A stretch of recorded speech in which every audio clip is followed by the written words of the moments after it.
15. 2 meses después de nuestra última sesión, Catherine llamó para pedir una entrevista, diciendo que tenía algo muy interesante que contarme. Cuando entré en el consultorio, me sorprendió por un instante la presencia de la nueva Catherine, feliz, sonriente, irradiando una paz interior que la hacía refulgir. Por un momento pensé en la Catherine del principio, en lo mucho que había progresado en tan corto tiempo. Catherine había ido a visitar a Iris Saltmans, una conocida astróloga psíquica que se especializaba en la lectura de vidas pasadas. Eso me sorprendió un poco, pero comprendí la curiosidad de Catherine y su necesidad de buscar alguna confirmación de lo que había experimentado. Me alegró que sintiera la suficiente confianza como para hacer eso.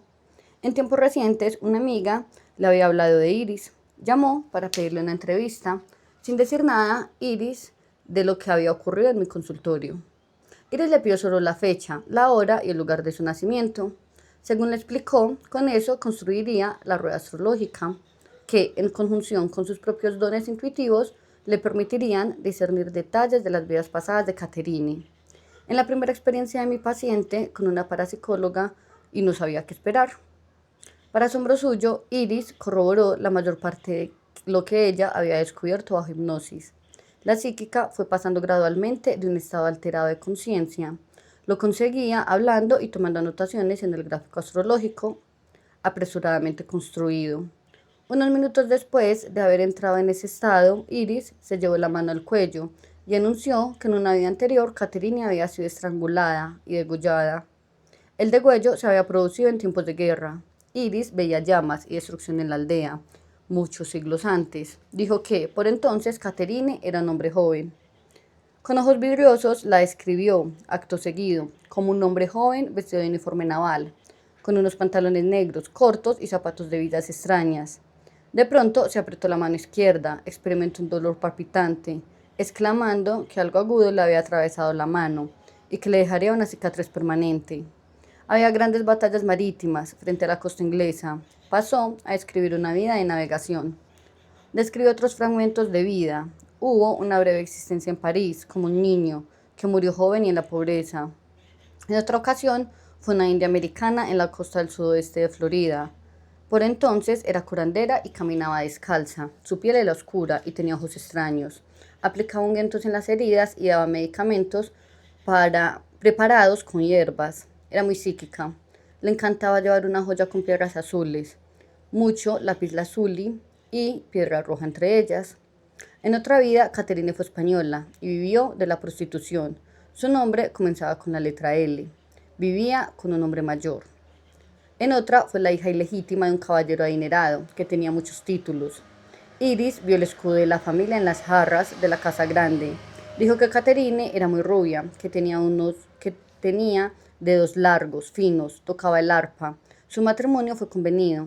Amaba a los animales, especialmente a los caballos, y los trataba mejor que a las personas que rodeaban. En una breve vida fue un niño marroquí que murió en la juventud a consecuencia de una enfermedad. Una vez vivió en Haití, dedicada a prácticas mágicas. En una vida antigua fue egipcia y estuvo relacionada con los ritos fúnebres de esa cultura. Era mujer, de pelo trenzado. Había vivido varias veces en Francia, en Italia. Pasó una de esas existencias en Florida, dedicada a la religión. Más tarde se trasladó a Suiza, donde tuvo algo que ver con un monasterio. Era una mujer, tenía 2 hijos varones, le gustaba el oro y las esculturas de ese material. Llevaba una cruz de oro.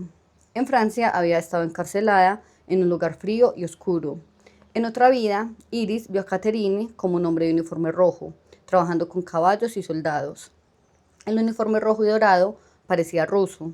Pasó otra existencia como esclava nubia en el antiguo Egipto. En algún momento la capturaron y la arrojaron a la cárcel. También fue un japonés dedicado a libros y a la enseñanza, muy erudito. Trabajaba en varias escuelas y vivió hasta edad muy avanzada. Por fin, una vida más reciente, como soldado alemán muerto en combate. Me fascinó la detallada exactitud de esos acontecimientos pasados descritos por Iris. Era asombroso el modo en que se correspondían con los recuerdos de la propia Catherine bajo regresión hipnótica. La herida en la mano sufrida por Christian en la batalla naval y la descripción de sus ropas. Luisa, la prostituta española. Aronda en los entierros egipcios. Johan, el joven invasor degollado por una antigua encarnación de Stuart mientras ardía la aldea de este, Eric, el malvado piloto alemán, etc. También habían coincidencias con la vida actual de Catherine. Por ejemplo, a ella le encantaban las joyas de piedras azules, sobre todo el lapislázuli. Sin embargo, no se había puesto ninguna para asistir a la entrevista con Iris.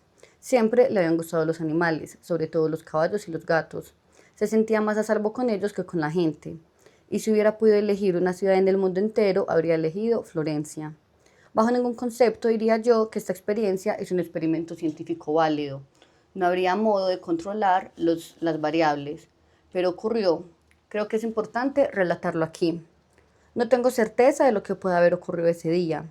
Tal vez Iris utilizó inconscientemente la telepatía para leer la mente de Catherine, puesto que las vidas pasadas ya estaban en su subconsciente. O tal vez era verdaderamente capaz de percibir información de vidas pasadas mediante el uso de poderes psíquicos. De un modo u otro, las dos obtuvieron la misma información por medios diferentes. Lo que Catherine supo por regresión hipnótica, Iris lo alcanzó por medio de canales psíquicos. Muy pocas personas pueden hacer lo que hizo Iris. Muchos de los que se jactan de psíquicos no hacen sino aprovecharse de los miedos del prójimo, así como de su curiosidad por lo desconocido.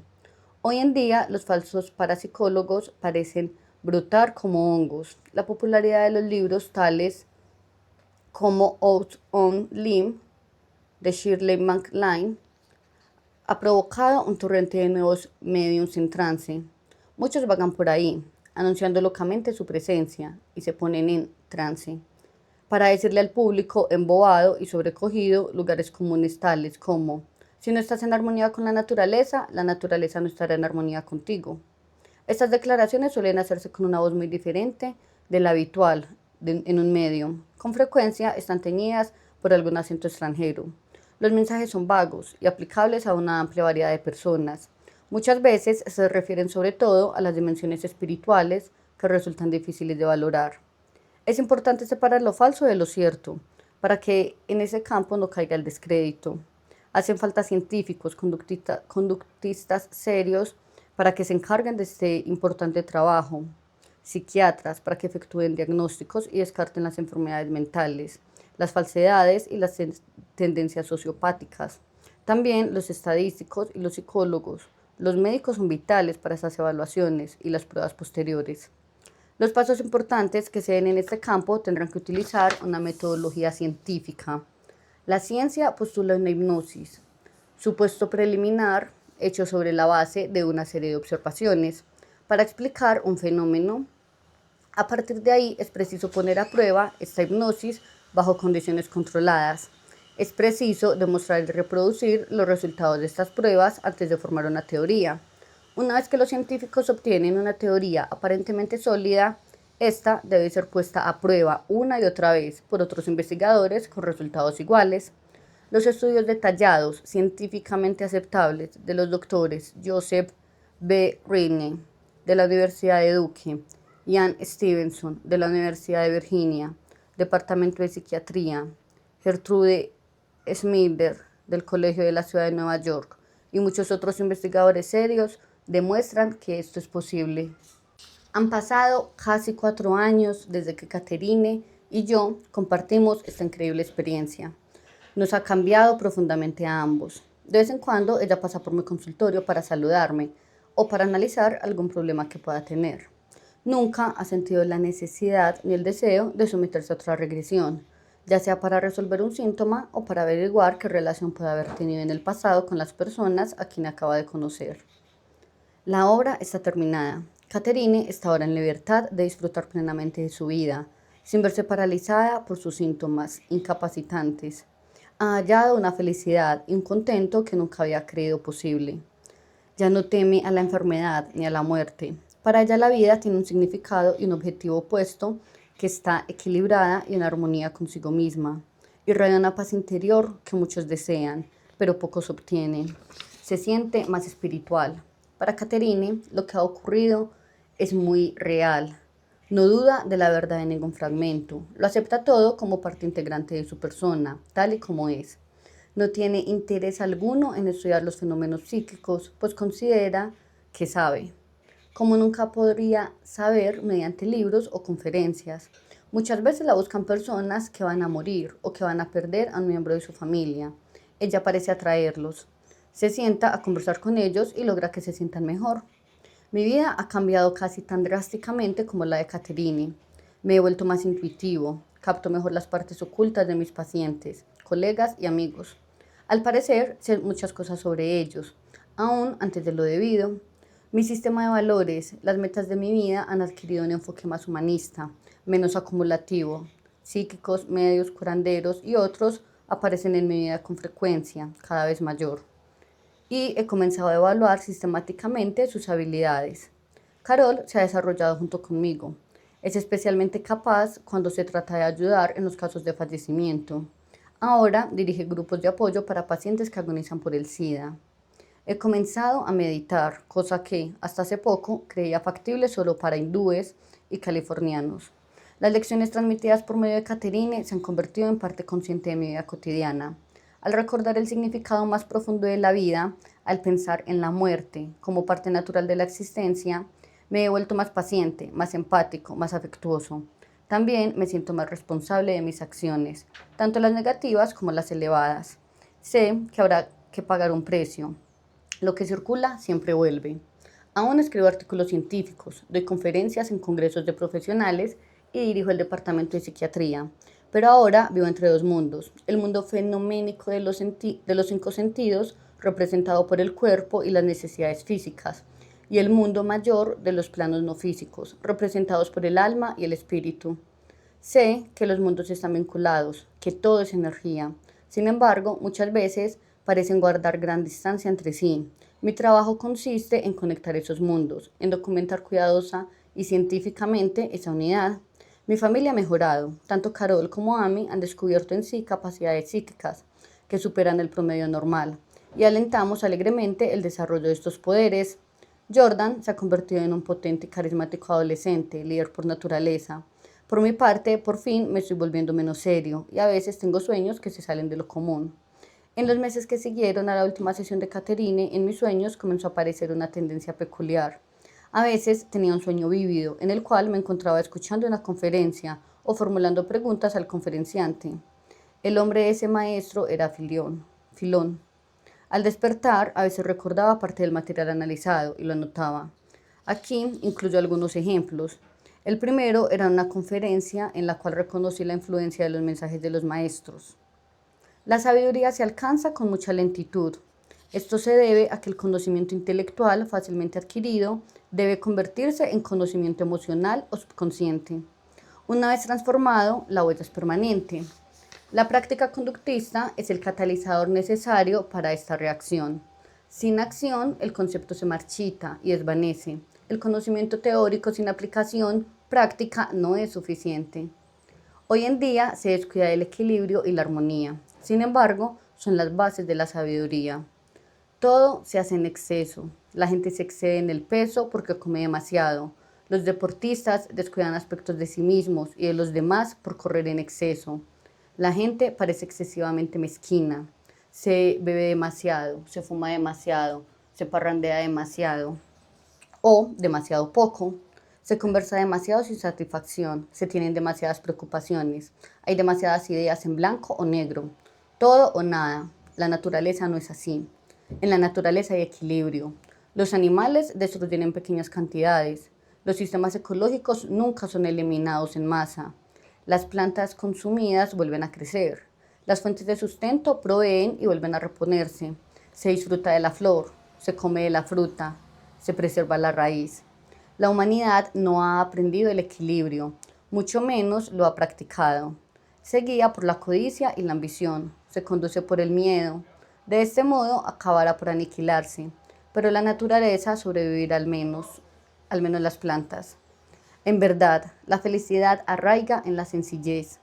La tendencia al exceso en el pensamiento y en la acción disminuye la felicidad. El exceso nubla los valores básicos. Los religiosos nos dicen que la felicidad se logra llenando el corazón de amor, fe y esperanza, practicando la caridad y brindando bondad. En verdad tienen razón. Dadas estas actitudes, habitualmente viene el equilibrio y la armonía. Son, colectivamente, el estado del ser. En estos tiempos son un estado alterado de conciencia. Es como si la humanidad no permaneciera en su estado natural mientras vive en la tierra. Tienen que llegar a un estado alterado al fin de llenarse de amor, caridad y sencillez para sentir pureza, para deshacerse de sus temores crónicos. ¿Cómo se llega a este estado alterado, a este otro sistema de valores? Y una vez que se llega a él, ¿cómo sustentarlo? La respuesta parece simple. Es el denominador común de todas las religiones. La humanidad es inmortal. Lo que hacemos ahora es aprender nuestras lecciones. Todos estamos en la escuela. Todo es muy simple. Si se puede creer en la inmortalidad.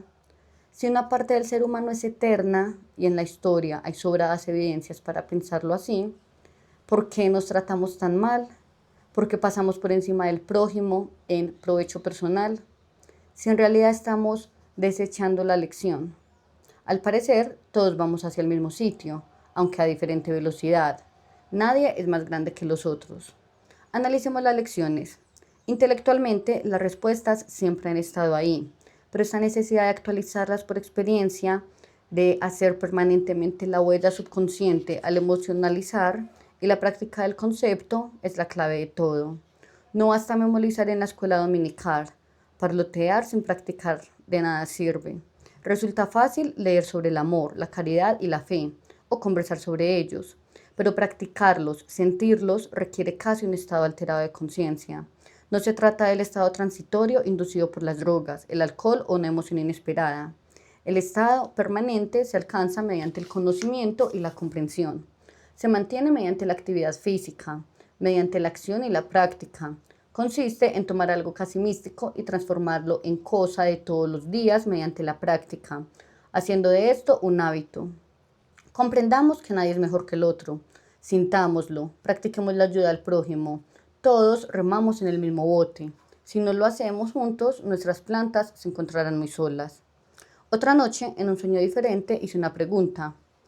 ¿Por qué dice usted que todos somos iguales cuando las contradicciones obvias nos golpean en pleno rostro? Diferencia en las virtudes, en el temperamento, el dinero, los derechos, la capacidad y el talento, la inteligencia, la aptitud para las matemáticas y así hasta el infinito. La respuesta fue una metáfora. Es como si dentro de cada persona se pudiera encontrar un gran diamante. Imaginemos un diamante de un palmo de longitud. Este diamante tiene 1000 facetas, pero todas están cubiertas de polvo y urea. La misión de cada alma es limpiar cada una de esas facetas hasta que la superficie esté brillante y pueda reflejar un arco iris de colores. Ahora bien, algunos han limpiado muchas facetas y relucen con intensidad. Otros solo han logrado limpiar unas pocas, que no brillan tanto. Sin embargo, por debajo del polvo, cada persona posee en su pecho un luminoso diamante, con 1000 facetas refulgentes. El diamante es perfecto, sin un defecto. La única diferencia entre las diferentes personas es el número de facetas que han limpiado, pero cada diamante es el mismo y cada uno es perfecto. Cuando todas las facetas estén limpias y brillen en el espectro de la luz del diamante, volverá la energía pura que fue su origen. La luz permanecerá. Es como si el proceso requerido para hacer el diamante se invirtiera, liberada ya por toda la presión. La energía pura existe en el arco iris de luces y las luces poseen conciencia y conocimiento. Y todos los diamantes son perfectos. A veces las preguntas son complicadas y las respuestas simples. ¿Qué voy a hacer?, preguntaba yo en un sueño. Sé que puedo tratar y curar a la gente que sufre. Vienen a mí en mayor número los que puedo atender. Estoy muy cansado, pero ¿puedo negarme cuando se necesitan tanto? Es correcto decir, ya basta. Tu papel no es el de un salvavidas, fue la respuesta. El último ejemplo que voy a citar fue un mensaje a otros psiquiatras. Desperté a eso de las 6 de la mañana. En mi sueño había estado dando una conferencia a una vasta congregación de psiquiatras. En la carrera hacia una medicación de la psiquiatría. Es importante que no abandonemos las enseñanzas tradicionales de nuestra profesión, aunque a veces parezcan vagas. Somos nosotros quienes aún conversamos con nuestros pacientes, con paciencia y compasión. Aún nos tomamos el tiempo para hacerlo. Facilitamos el entendimiento conceptual de toda enfermedad, curando con presión y mediante el descubrimiento inducido del conocimiento de sí mismo. No solo con rayos láser, aún utilizamos la esperanza para curar. En esta época actual, otras ramas de la medicina consideran que estos enfoques tradicionales de la curación son demasiado ineficaces, que consumen tiempo y no tienen base. Prefieren la tecnología al diálogo, la química de sangre analizada por computadora a la química personal entre el paciente y el médico, que cura al paciente y proporciona satisfacción al médico. Los enfoques idealistas, éticos, personalmente gratificantes de la medicina pierden terreno ante los económicos, eficientes y aislantes y destructores de la satisfacción. Como resultado, nuestros colegas se sienten cada vez más aislados y deprimidos. Los pacientes masificados y vacíos, como si nadie se ocupara de ellos. Debemos de evitar la seducción de la alta tecnología. Antes bien, deberíamos ser modelos para nuestros colegas. Deberíamos demostrar que la paciencia, la comprensión y la compasión ayudan tanto al paciente como al médico. Reservar más tiempo para dialogar, para enseñar, para despertar la esperanza y la expectativa de la curación. Estas cualidades del médico curandero, medio olvidadas, son las que debemos de emplear siempre, como ejemplo para nuestros médicos colegas. La alta tecnología es maravillosa para la investigación y para facilitar la comprensión de la enfermedad humana. Puede ser un valioso instrumento clínico, pero jamás reemplazará las características y los métodos inherentemente personales de los verdaderos médicos. La psiquiatría puede ser la más digna de las especialidades médicas. Somos los maestros. No deberíamos de abandonar este papel en aras de la asimilación, ahora menos que nunca. Aún tengo este tipo de sueños, aunque solo ocasionalmente. Con frecuencia, mientras medito, mientras conduzco por la autopista o aún en las ensoñaciones, me surgen en la mente frases, ideas, visualizaciones. Muchas veces se parecen muy poco a mi modo consciente y habitual de pensar o conceptualizar. Suelen ser muy oportunos para resolver cuestiones o preguntas del momento. Los uso en la terapia y en mi vida cotidiana. Considero que estos fenómenos son una expansión de mis capacidades intuitivas y me siento alentado por ellos. Para mí son la señal de que me encamino en dirección correcta, aunque aún me reste mucho camino por recorrer. Presto atención a mis sueños y a mis intuiciones. Cuando lo hago, todo parece ponerse en su lugar. Epílogo. En caso contrario, invariablemente algo falla. Pero la historia aún continúa. Siento a los maestros Caterine sigue curada, sin que se haya repetido sus síntomas originarios. No estoy seguro si ellos influyen sobre mis sueños y mis intuiciones, la regresión a otros pacientes he puesto mucho cuidado. Me guío por la constelación particular de los síntomas de cada uno y por lo refractario que se muestre a otros tratamientos, por la disposición a dejarse hipnotizar y con facilidad por su aceptación de este enfoque y por la certeza intuitiva de que es el camino a seguir. Desde el caso de Caterine he llevado en regresiones detalladas a múltiples vidas pasadas a 12 pacientes más. Ninguno de ellos era psicópata, tenía alucinaciones ni padecía de personalidad múltiple. Todos mejoraron espectacularmente. Esos 12 pacientes tienen personalidades y antecedentes muy dispares. Una ama de casa judía de Miami recuerda vívidamente haber sido violada por un grupo de soldados romanos en Palestina, poco después de la muerte de Jesús. Administró un burdel en Nueva Orleans en el siglo XIX. En la Edad Media vivió en un monasterio francés y tuvo una vida dolorosa en Japón. Aparte de Caterine, es la única de mis pacientes que ha podido transmitirme mensajes del estado intermedio. Esos mensajes son sumamente psíquicos. También ella apuntó hechos y datos de mi pasado. Tiene una facilidad aún mayor para predecir acertadamente acontecimientos futuros. Sus mensajes provienen de un espíritu en especial, y actualmente estoy catalogando con cuidado sus sesiones. Aún soy científico. Todo este material debe ser analizado, evaluado y verificado. Los otros no pudieron recordar mucho, aparte del morir, el abandono del cuerpo y el flotar hasta la luz brillante. Ninguno pudo transmitirme mensajes o pensamientos, pero todos tenían vividos recuerdos de sus vidas anteriores. Un brillante corredor de una bolsa llevó una existencia agradable, aunque aburrida, en la Inglaterra victoriana. Un artista fue torturado durante la Inquisición española. Un propietario de un restaurante que no podía cruzar en automóvil puentes ni túneles recordó haber sido sepultado vivo en una antigua cultura del cercano oriente. Un joven médico recordó su trauma en el mar cuando era vikingo. Un ejecutivo de televisión fue atormentado en Florencia hace 600 años. La lista continúa. Todas esas personas recordaron también otras vidas. Los síntomas se resolvían al desplegar las vidas. En la actualidad, todos están firmemente convencidos de que han vivido anteriormente y de que volverán a vivir. El miedo a la muerte ha disminuido. No es necesario que todo el mundo se someta a la terapia de regresión, que visite a parapsicólogos, ni siquiera que medite. Quienes padezcan síntomas molestos o incapacitantes pueden hacerlo.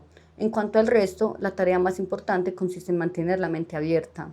Comprendamos que la vida no es solo lo que tenemos a la vista. La vida va más allá de nuestros 5 sentidos. Seamos receptivos a los conocimientos y las experiencias novedosas.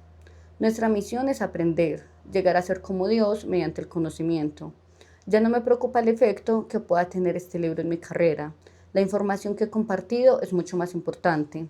Si se le presta atención, será más benéfica para el mundo que cuanto yo pueda hacer en mi consultorio, en el plano individual. Confío en que te haya ayudado con lo que hayas leído acá, que tu propio miedo a la muerte haya disminuido, que los mensajes ofrecidos con respecto al verdadero sentido de la vida te den libertad para continuar viviendo la suya en plenitud y buscando la armonía y la paz interior, ofreciendo amor a tu prójimo. Fin. Bueno, sobre el autor. Después de graduarse con honores de la Universidad de Columbia y recibir su diploma de médico en la Universidad de Yale, Brian Weiss cumplió su internado en el Centro Médico Bellevue, dependiente de la Universidad de Nueva York, y continuó su carrera hasta llegar a ser residente jefe del Departamento de Psiquiatría de la Universidad de Yale. En la actualidad, el Dr. Weiss es el jefe del Departamento de Psiquiatría del Centro Médico Mount Sinai de Miami, Florida, y profesor asociado clínico del Departamento de Psiquiatría de la Universidad de Miami.